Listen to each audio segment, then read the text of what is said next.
حضرت انس رضی اللہ تعالیٰ عنہ فرماتے ہیں کہ نبی کریم صلی اللہ علیہ وسلم تشریف لے کر جا رہے تھے، راستے میں تھے،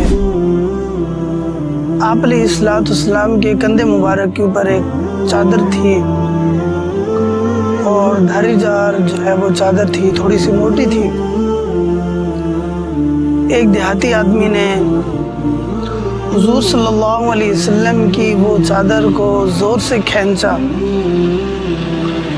تو کھینچنے کی وجہ سے چونکہ جو جسم مبارک تھا وہ نازک تھا اور بہت زیادہ ملائم تھا، اس کے اوپر کافی نشان پڑ گئے۔ یقیناً ہے کہ اس سے حضور صلی اللہ علیہ وسلم کو تکلیف بھی ہوئی ہوگی۔ اور جب نبی کریم صلی اللہ علیہ وسلم نے مڑ کر اس شخص کی طرف دیکھا تو اس نے کہا کہ آپ مجھے خیرات اور یہ چیزیں صدقہ وغیرہ آپ مجھے کیوں نہیں دیتے ہیں؟ نبی کریم صلی اللہ علیہ وسلم نے فرمایا کہ اس کو خیرات دیں، اس کا جو صدقہ ہے وہ اس کا جو حصہ بنتا ہے وہ اس کو دیں۔ اور نبی کریم صلی اللہ علیہ وسلم اس معاملے کے اوپر مسکرائے، تبسم فرمایا۔ تو میرے دوستو، ایک چیز ہماری زندگی کے اندر خاص ہونی چاہیے کہ اپنی جس خوشی کی کیفیت کے اندر ہیں اس کیفیت سے اپنے آپ کو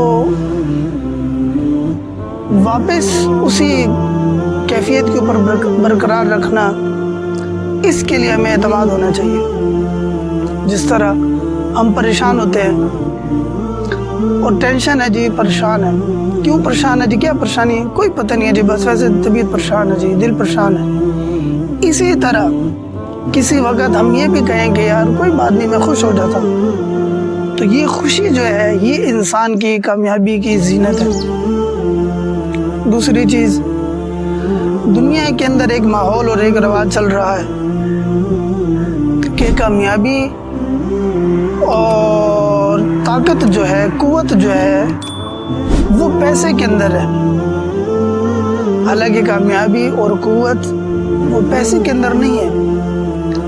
کامیابی کا معیار پیسہ نہیں ہے، بلکہ کامیابی کا جو معیار ہے وہ ہماری کسی بھی عمل کے اوپر ٹھہراؤ ہے، استقامت ہے، جم جانا ہے۔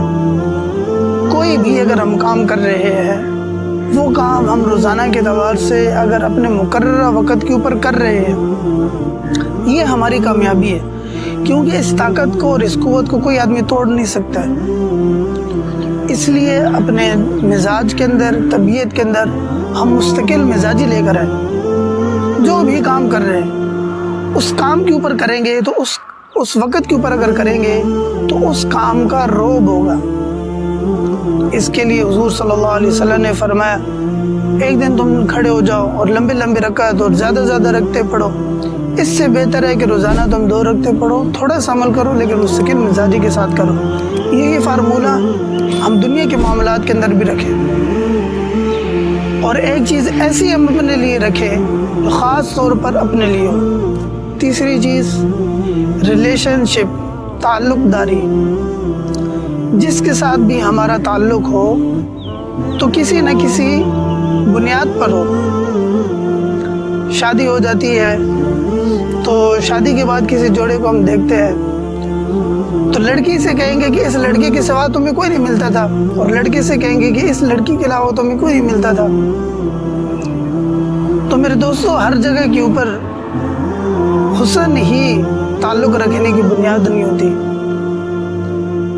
خواتین کا جو تعلق ہوتا ہے وہ کیوں کم ہوتا ہے؟ اس لیے کہ اس کے اندر گنجائش نہیں رکھی جاتی، اور مردوں کا، لڑکوں کا تعلق زیادہ سالوں تک، زیادہ لمبے عرصے تک کیوں چلتا ہے؟ اس لیے کہ اس کے اندر گنجائش ہوتی ہے، ایک طرف سے کوئی بھی بات ہے وہ کر دے گا، مد مقابل ہے کوئی بھی بات اگر اس نے کرنی ہے تو وہ کر دے گا، اس کے اندر وہ کمپرومائز یا کوئی لچک نہیں رکھے گا۔ وہ اس کے دل کے اندر، اس کی طبیعت کے اندر جو بات آئے گی یا جو واقعہ پیش آیا اس نے فوراً وہ کر دینا ہے۔ اسی طرح عورتوں کے اندر ہم دیکھیں گے تو تعلق زیادہ دیر تک نہیں چلتا۔ کیوں؟ ایک مصنوعی بناوٹ ہوتی ہے، ایک وقت تک، یعنی کہ اوپر سے بہت طرح کا نظر آ رہا ہوتا ہے، اندر دل کی باتیں جو ہوتی ہیں وہ دبائی جا رہی ہوتی ہے۔ تو جس وقت معاملہ ایک قسم کا کھل کر آتا ہے سامنے، اس وقت جو ہے وہ ٹوٹ کا باعث بن جاتا ہے۔ تو یہ تین چیزیں، مستقل مزاجی اور اپنی جس طبیعت کے اوپر ہم چل رہے ہیں اس طبیعت کے اوپر واپس آ رہے ہیں۔ مثال کے طور پر خوشی کی کیفیت ہے اور اچانک کوئی بات پریشانی کی آ گئی ہے تو دوبارہ خوشی کے اوپر واپس آنا ہے۔ اور تیسری چیز ریلیشن شپ ہے، اپنے خاندانوں کو اور اپنے تعلقوں کو ہم کسی بنیاد کے اوپر بنائیں۔ بغیر بنیاد کے اگر بنائیں گے تو دنیا کے اندر ہم کامیاب نہیں ہوں گے بلکہ